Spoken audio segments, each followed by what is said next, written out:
Hi, I am doctor Archana Tiwari, gynaecologist. गर्मियां आते ही हर चौराहे पर गन्ने के रस की दुकानें खुल जाती हैं। तो आइए आज हम बात करते हैं गन्ने के रस के फायदे और उसके नुकसान के बारे में। फायदा केवल ये है कि उसमें 25% शुगर है जो हमें इंस्टेंट एनर्जी देती है, और 75% पानी है जो एक डायूरेटिक की तरह एक्ट करता है और हमारे यूरिनरी इन्फेक्शन में थोड़ा सा रिलैक्सेशन दे देता है। बाकी इसमें कुछ मिनरल्स होते हैं जैसे पोटेशियम है, मैग्नीशियम, मैंगनीज, आयरन और कैल्शियम, जो हमारी कुछ ज़रूरतों को पूरा करता है। नुकसान की बात करें तो सबसे पहले हाइजीन का मुद्दा आता है। गन्ने सीधे दुकान में आते हैं। कई गन्ने तो सीधे खेत से आ जाते हैं और उनकी पूरी तरह मिट्टी भी नहीं झड़ी होती, और वो ही गन्ना मशीन में पिस जाता है जिसका कि रस हम पी रहे हैं। उस मिट्टी के अंदर से कुछ फीकल बैक्टीरिया जैसे एंटेरोकोकस, साल्मोनेला, ये सब हमारे पेट में प्रवेश करके हमें बीमारियां देते हैं जैसे कि डायरिया और टाइफाइड। इसके अलावा कई गन्ने होते हैं जिन पर काले रंग की फफूंद लगी होती है, और वो फफूंद भी गन्ने के साथ पिस जाती है। वो हमें बीमारी देती है जैसे हेपेटाइटिस ए और डायरिया। उसके अलावा कई गन्ने लाल रंग के होते हैं, उन पे रेड रॉट डिजीज होती है। ये भी एक तरह की घातक फंगस होती है, और अगर आप देखते हैं कि वो आपको लाल रंग का गन्ना हो रहा है बीच बीच में, तो उस गन्ने का जूस बिल्कुल भी ना पिएं।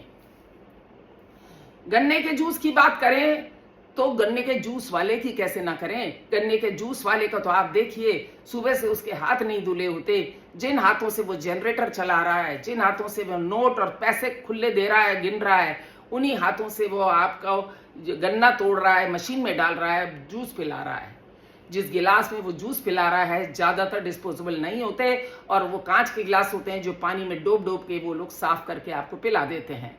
तो वो भी एक बैक्टीरिया आपके बॉडी में प्रवेश करवा रहा है। उसके अलावा जो बर्फ़ है उसका कैसा पानी है वो तो राम ही जाने, और एक गंदी सी बोरी में रख के वो उसको कूट रहा है, जिसे हमें पता ही नहीं चल पाता कि उस बोरी के भी हाइजीन का क्या हिसाब है। तो इस तरह से ये हमारे शरीर में सारी गंदगी प्रवेश हो रही है, और तरह तरह के गंदे बैक्टीरिया हमारे पेट में पहुंचा रहे हैं। वो जा करके हमारे गुड बैक्टीरिया को नष्ट करते हैं, और हमारा पेट बहुत दिनों तक खराब चलता है। गन्ने के जूस पीने के बाद अगर आपने कुल्ले नहीं किए तो आपके दांतों में कैविटीज बनने की समस्या आ सकती है। डायबिटीज वाले गन्ने का जूस बिल्कुल भी ना पिए, क्योंकि शुगर का बहुत ऊंचा स्पाइक देता है।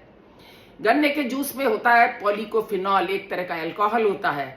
ये अगर आपने रात के वक्त गन्ने के जूस का एक से ज्यादा गिलास पी लिए, 1.5 पी लिया, 2 पी लिए, तो आप अनिद्रा के शिकार हो सकते हैं, आपको नींद नहीं आएगी। ये खून को पतला करने की टेंडेंसी भी रखता है, और यदि आप इकोस्प्रिन या एस्प्रिन लो डोज ले रहे हैं किसी हार्ट की प्रॉब्लम्स के लिए या प्रेगनेंसी में, तो ये उस पर इकोस्प्रिन पे एडिटिव इफेक्ट कर देता है, और आपको ब्लीडिंग के प्रॉब्लम्स होने की समस्या हो सकती है, जैसे मुंह से खून आना या लेट्रिन के रास्ते से खून आना। उसके अलावा पॉलीकोफिनॉल पेट में जाते ही पेट आपका फूल जाता है, ब्लोटिंग होती है विद ग्रेट डिस्कम्फर्ट।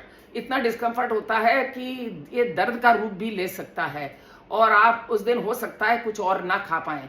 हो सकता है अगले दिन आपको डायरिया हो जाए, हो सकता है इतने दर्द की वजह से आपको चक्कर भी आने शुरू हो जाए।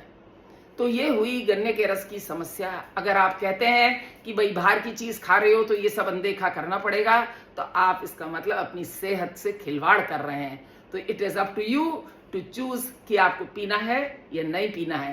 Thank you so much.